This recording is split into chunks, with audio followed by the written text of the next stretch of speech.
You ask Tiger to solve. This deals with linear equations with one unknown. The final result is x equals 5/3. Let's solve it step by step. Simplify the expression.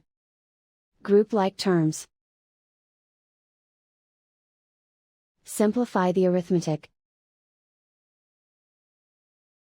Group all x terms on the left side of the equation. Add x to both sides. Group like terms. Simplify the arithmetic. Group like terms. Simplify the arithmetic. Group all constants on the right side of the equation.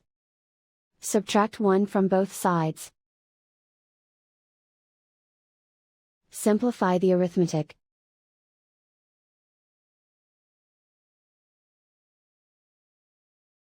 Isolate the x. Divide both sides by 3. Simplify the fraction.